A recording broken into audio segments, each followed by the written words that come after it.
mga nakahapon mga idol. So yun po, nandito ulit tayo sa ano, sa Hartman Manginastyo ngayon kasi malapit ang ibas.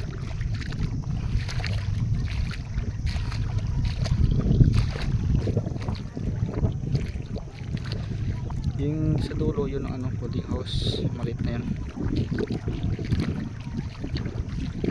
pudding house. Tsaka sa kabila lang naman dyan yung ano, yung sandbar.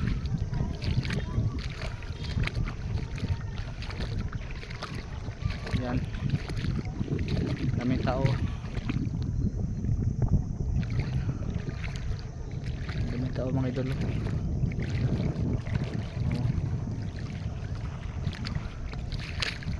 Parang ibas eh.